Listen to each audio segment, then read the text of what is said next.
Los argentinos casi a diario sufrimos hechos que nos impactan en nuestra vida cotidiana y generan profundos cambios y transformaciones en la sociedad. Muchas de ellas todavía no las vemos en todo su desarrollo. Por eso es un gusto que en este programa, en el primer programa nacional de los Turelo, ahora en Flow Nacional, tengamos el análisis de Sergio Berenstein, reconocido por su capacidad en lo que es los temas políticos y también al frente de la consultora que lleva su nombre. Sergio, un gusto que estés en los Turelo. Desde Córdoba te saludamos. Gracias, Juan. Un abrazo muy grande. Gracias por la entrevista. Bien. Comentaba esto de los hechos que nos conmocionan y hubo dos recientemente que me parece que sacudieron a la sociedad argentina. Cuando el índice de pobreza mostró que casi 4 de cada 10 argentinos están en la pobreza, 1 de cada 5 en la miseria y que además más de la mitad de los chicos de la Argentina, el 54% son pobres, es decir, uno tiene más posibilidad de encontrar un chico pobre que un chico que pueda vivir normalmente en nuestro país pese a nuestras riquezas. Y luego estuvo la agresión a Sergio Berni, por parte de un grupo de choferes que mostró la crudeza de la inseguridad en el conurbano. ¿Cómo crees que evolucionan o cómo crees que todo esto genera una reacción en la sociedad? Y por supuesto el análisis de cómo actuó el gobierno frente a estos dos hechos que me parece que trató de minimizarlos, Sergio. Juan, primer punto, estamos viviendo no solo en la Argentina, sino a nivel global, acontecimientos caracterizados por un elemento que me parece vale la pena señalar aquí, que son los famosos cisnes negros, ¿no? Cosas que no estamos habituados a ver, que tienen un gran impacto y que de alguna manera amplían el campo de lo posible. Me refiero, por ejemplo, al regreso de las guerras largas, como la invasión de Rusia-Ucrania, a las crisis bancarias que vimos en Estados Unidos hace poquito, problemas de cambio climático que representan indudablemente una amenaza para nuestra existencia como género humano, cuestiones también que tienen que ver con violaciones a los derechos humanos, por ejemplo, lo que ocurre con los refugiados de la guerra de Siria. O sea, son cuestiones que si las tomas individualmente te conmocionan, Así es. Impactan nuestros valores y en conjunto te genera la sensación de que puede pasar cualquier cosa. Cuando lo ponemos esto en el escenario argentino, me parece que hay, digamos, aún matices más extremos, ¿no? Tanto en materia económica como en materia de seguridad. Estamos casi, voy a usar una metáfora un poco tal vez dura, pero enfrentando cromañones casi cotidianamente. Así ¿Se acuerdan? Esta tragedia ya hace casi 20 años, 18 años, que conmocionó a la opinión pública, murieron. Pero Sergio, ahora tengo la sensación de que las conmociones o los hechos son casi semanales. En ese sentido, ¿cómo ves la reacción del gobierno ante estos dos cisnes negros?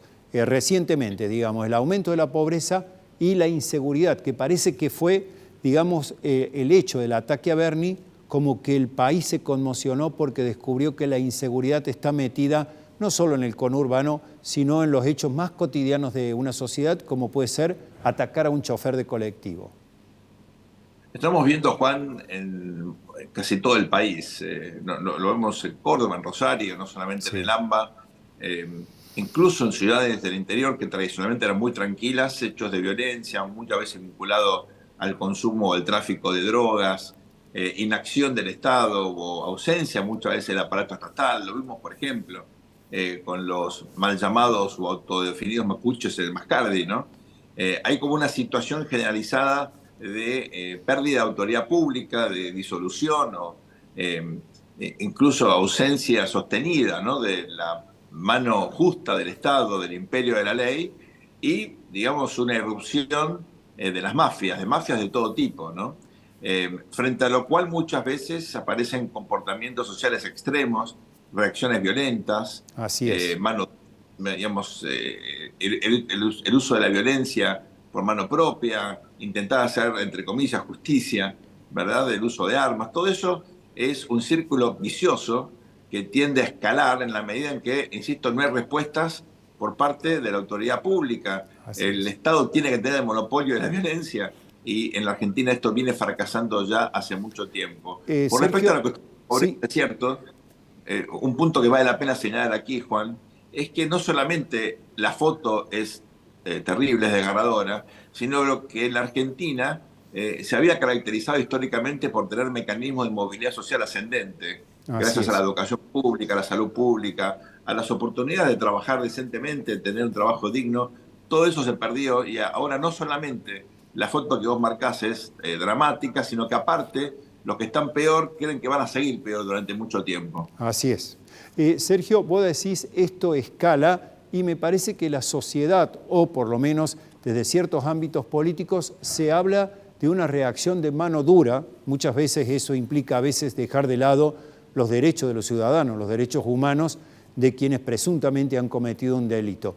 ¿Vos creés que este tipo de hechos favorece justamente el discurso de quienes encarnan, digamos, una posición de mano dura contra lo que se llamaba en su momento el garantismo del kirchnerismo que encarna la figura de Eugenio Zaffaroni?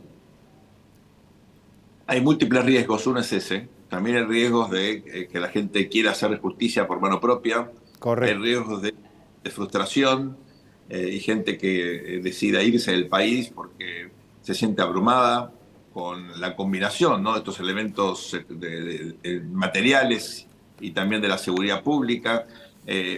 Todos los escenarios son malos. Aquí la única reacción Exacto. posible frente a esto es que efectivamente el sistema político en su conjunto, la sociedad en su conjunto, reaccionen apostando a lo que conocemos son los mecanismos fundamentales del desarrollo, que es el imperio de la ley, el regla de juego clara para que haya inversión privada, el respeto a los derechos de propiedad, invertir en capital humano. Acá no hay que inventar la rueda.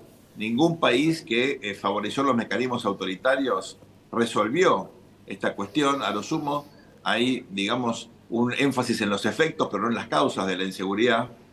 Ahora hay una especie de moda de analizar lo que ocurre en El Salvador, donde hay un presidente, Bukele, que es muy popular, pero que claramente está acusado de violación de los derechos humanos y aparte quiere volver a ser candidato violando la Constitución. Bueno, esos no son ejemplos, me parece a mí, válidos como para pensar críticamente cómo solucionar estas cuestiones. Lo que sí sé, Juan, es que esto es un caldo de cultivo para diferentes populismos. Mucha gente reacciona a los populismos económicos, curiosamente, Sí. con otra clase de facilismos en materia de seguridad o en otros aspectos de la vida pública. Los grandes problemas requieren grandes soluciones y en general esto requiere Sí. tiempo, esfuerzo y no salidas fáciles o, digamos, atajos que en teoría o en el discurso parecen soluciones generales y en la práctica en ningún país del mundo se probó que esto funcionase bien. Bien lo has señalado vos. Además, me parece que la frustración y el hartazgo social también tiene el caldo de cultivo de que la dirigencia en Argentina,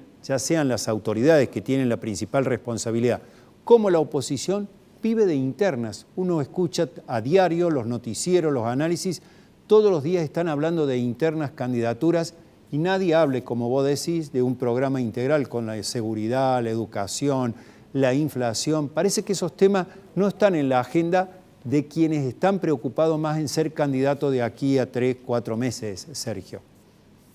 Ahí, Juan, hay que entender que la política tiene sus tiempos y que lamentablemente tal vez ahora no es el momento ideal para demandar programas específicos o, digamos, definiciones contundentes por parte de los candidatos. Bien, Están definiendo quién va a correr. Es un momento entrópico, ¿no?, donde la política se mira al ombligo. Yo entiendo la frustración que esto genera porque el claro, país está muy mal, ¿no? Y uno dice, no deberían estar haciendo esto, deberían estar concentrados en soluciones. bien. Bueno, hay que darle tiempo a la democracia. Hay momentos en los cuales la política funciona de este modo. Esperemos que cuando haya que proponer realmente cosas concretas, ahí sí aparezcan las ideas, aparezcan los equipos, los proyectos concretos y la capacidad de comunicar que Sí, efectivamente en democracia se pueden solucionar cuestiones. bien. Hay que gobernar bien, cosa que la Argentina no hace lamentablemente hace muchísimo tiempo. Perfecto. En este escenario, ahora te llevo ya al terreno del consultor. ¿Puede, digamos, el oficialismo, ya sea a través de Alberto Fernández, se menciona también que el kirchnerismo podría proponer a Kicillof, Guado de Pedro, Capitanich, etcétera?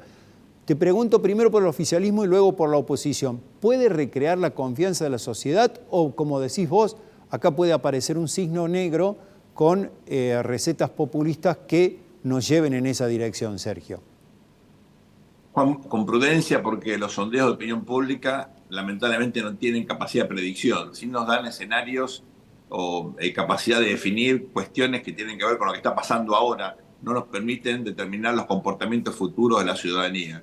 Pero mirando la opinión pública y otros datos fundamentales para comprender esta realidad tan compleja que atraviesa la Argentina, Sí, la verdad que hoy uno puede afirmar que el peronismo se encamina a una derrota histórica. Histórica me refiero con un umbral electoral relativamente alto, pero muchísimo más bajo de lo que obtuvo en elecciones pasadas. bien. Si uno se preguntase si la elección fuera hoy, entendiendo que no hay candidaturas definidas, ni programas, ni identidades, etcétera, uno dice, bueno, hoy el peronismo sacaría 30, 33% de los votos, algunos lo ven abajo del 30%, tengamos en cuenta que Duhalde había sacado 39, por ejemplo. Así Es es. decir, estamos hablando de una derrota casi 25, 30%, digamos, con un umbral más bajo en un Sí. porcentaje enorme respecto de elecciones Está pasadas, bien. ¿no? Recordemos que en la primera vuelta Alberto Fernández tuvo el 46% de los votos. Y ahora te llevo Claro. al análisis, Sergio, de la oposición, porque también todo ese internismo